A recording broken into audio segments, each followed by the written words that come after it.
YouTubers, how's it going? Mike Martin's here, Mike Martin's channel. Let me just tilt my brim here a bit for the sun. I'm on my beautiful balcony here in my new house. You can follow the segment in my channel called Living the Dream. I finally bought a house outside the city, and I'm motivating people to get out of the city. You don't need to live in the city. I bought this 11-bedroom house with 7 washrooms and unlimited amount of space I need for under $300,000 all in. 270. So I wanted to relay this message to you guys, and it's a good section of my channel. It's called Living the Dream. You'll see it there. Anyways, let's get to this article here. I really want to read to you guys. It's really good. It's called 5 Facts That Defined Canada's New Construction Housing Market in 2016. And this is a good article. It's by Buzz News Canada. So I'm going to read it for you guys.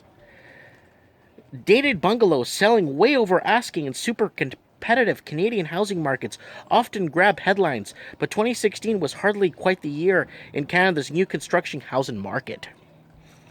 That much is clear from even quick scan of the Buzz Homes Toronto and Vancouver New Homes Outlook, which each include an overview of national markets, developments, and over the past year as well. The comprehensive reports that work off Buzz Homes research team provide an in-depth look not only where the market is headed, but where it's been recently. Here are 5 facts that define the new building segment in 2016. So, the thing is, it's really good to have this kind of this mathematical equation that they do, and they kind of put in percentages and equations and stuff and find out where things are at. And that's following the trend in the market. But the problem is, it's really hard with the underlying stuff that the government throws in, right? They throw in this, and then they throw in this new buyer's home loan, and this and that. You cannot factor those into your equation if you don't know when they're going to come up. But here goes. Let's look at this. Number 1, each quarter, a minimum of 170 new developments sold out in Canada. Look at that. Toronto had more cranes than any other city in North America last year. Clearly, builders banked on being able to sell higher number of units there, and they did, as the city consistently outperformed all others for sales. Specifically, among the 10 biggest census metro areas, the third quarter was the busiest for developers selling out across Canada, and Toronto provided the biggest boost during that 3-month period. 205 Canadian developers sold out. Toronto topped the list with 110 sellouts, followed by Vancouver, a distant second at 33 sellouts. That's a huge distance from 110 to 33. Number 2, half the top 10 most active markets for residential development were in Ontario. It's probably not unexpected that Toronto led all census in metro areas for the total numbers of active developments in 2016 at 1,132. Housing projects that are more than Vancouver, 552.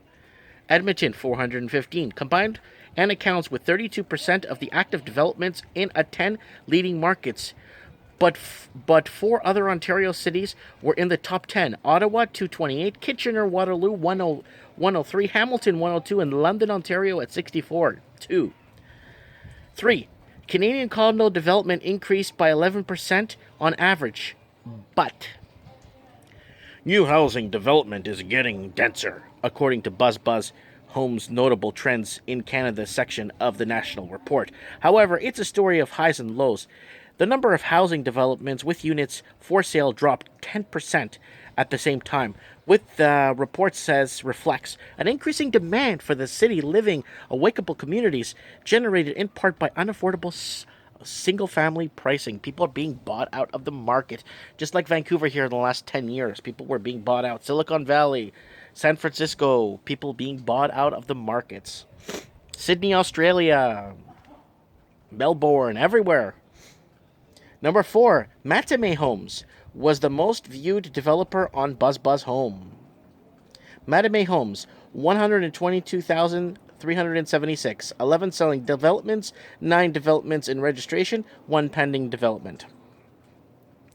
A vast majority of house hunts start online, so a builder online presence is worth nothing. The major North American builder Mattamy Homes racked up the greatest number of unique visitors by Canadian projects on BuzzBuzz Home last year. Mattamy Homes' Canadian pages attracted a total of 122,376 visitors, while it's active in the U.S. and north of the border, touching the Toronto and Ottawa, Edmonton, and Calgary markets. Number 5. The median price of a single-family home in Hamilton is more expensive than in Vancouver. Trends are changing. The wave is coming from my east to your west, or east to west, or west to east, whatever you want to call it. The wave is getting there. It's no secret Hamilton's housing market is hot, riding on the shoulders of Toronto's strong price performance, but it may come to a shock to see how pricey the new housing stock has gotten in Steeltown. In the fourth quarter of 2016, the median price for a single-family home in Hamilton was $1 million. Only Toronto was more expensive at $1,100,000. Vancouver placed third with a median of $976,000. So I wanted to read this article for you guys to let you know, and it's happening. So Toronto's going to have to put stringence on vacant homes. You're going to see lots of vacant homes, detached homes in Toronto, just like you saw here in Vancouver the last couple of years. You go for walks, and a lot of people are asking me, well, I'm watching your videos on the streets and there's nobody out. I know it's a Saturday afternoon at 4 in the afternoon, it's sunny, and there's nobody playing. But what are all those cars there? Well, I'll tell you what those cars are there for, and I found out. There are people that park there and they walk to the SkyTrain to go downtown so they don't have to pay for parking. So that's that. I figured that out. Someone explained that to me. And I said the same thing. There's so many cars here. But the houses are all empty. There's people park and walk a couple of blocks to their house if they have extra cars, because they don't charge for parking on some of those streets there in uptown Vancouver. So anyways, I want to share this with you guys to get you guys the insight of what's going on. Like, it's really... I'm here to motivate you guys. Powerful videos. I'm trying to motivate you guys to get out of the city. I think the city's a conspiracy, just like banks are, just like the banks, the Federal Reserve, all those kind of things where, moon landing hoax, world governments, all that stuff that people talk about. I think living in the city is one of those too. I believe that living in the city is like a brainwashed. You're brainwashed into thinking that you need to be part of a bigger group to be able to survive. I'm here. I'm being offered jobs everywhere. I walked downtown. Watch my other video, walking to downtown Merritt.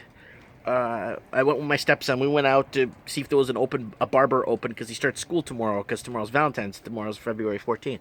Plus, it's in a gorgeous week. And everyone's worried about the weather outside of Vancouver. We're actually having better weather than Vancouver's going to have this till the end of February, and March is already spring. Thing is, when you live out west, you got to remember something. Spring is true. What I mean by true means when spring hits, it's spring. Flowers and birds chirping and beautiful weather, and that's because living out east, like if you're in New York, if you were in Chicago, Toronto, Ottawa, places like that, it doesn't get warm till June or May, 2-4 weekend, it starts to get better. But here in March, it's true spring. You can start planting your garden ready for the summer. You can start getting things done here. I'm motivating people to get out. Get out, check out the sites. Maybe take a weekend off. Take a weekend, with the wife and the kids, and maybe go up to the country, see what's going on out there. Communicate with people.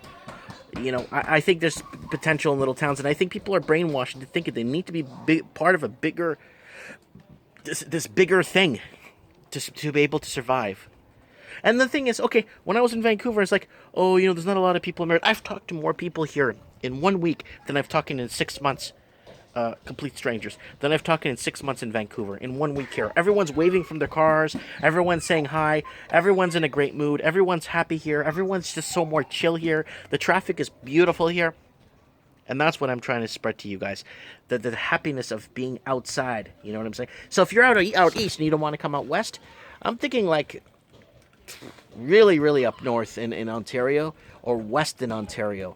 I know like there's parts like outside of Windsor where it's still pretty inexpensive, and out in the country there, outside of Windsor, Ontario, Leamington, Ontario. If you're out that way, you can buy cheap homes still. Windsor's still pretty cheap.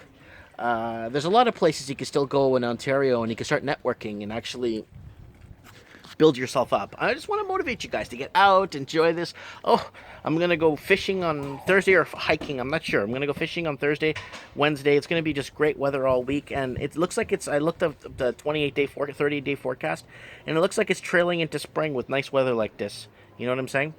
And I just want to get you guys out of the city and out and about and networking. I just think it's a conspiracy. People are made to believe that they need to be part of a bigger network to be able to survive. But meanwhile, when I lived in Vancouver, and I noticed Vancouver is a very unhappy city, and the front page of one of the Globe, it wasn't the Globe, it was one of the newspapers, the free newspapers to give out the SkyTrain, saying Vancouver, one of the most unhappy city in Canada, and it's true. Very very antisocial. Nobody talks to each other. You don't know your neighbors. People just don't like. It's almost a burden. You walk into someone's restaurant and you want to go spend some money there. They look at you like you're a burden, like you're, don't, why are you here? I don't want you in my restaurant, you know? So I just was really tired of living in a place where I wasn't welcome. And I know when I'm not welcome. So I took my family. We bought this gigantic house. And I'm still trying to partition what the rooms are gonna be, what the rooms are. I know I'm gonna have a gym in one. Keep like yes, and I'm not trying to boast or show off. I'm trying to get you guys out of the city because I think it's proper. This is Canada proper. You're looking at Canada proper behind me. This is Canada proper. This is like Canada, real Canada. And I'm not trying to badmouth or trash Vancouver, but it's just when I was there, it was really hard to make friends. Really hard to, when I was there single, it was impossible to get a date. Impossible. The whole thing, like it's a whole kit and caboodle. It's the package is just needs repair. Anyways, I couldn't fix it, so I left. I ran away. But I think I'm doing okay. Anyways, comment below. Let me know what you guys think about this whole thing, about this article I just read for you guys. Very interesting article. Let me know. Comment below. Thanks for watching, guys. Bye.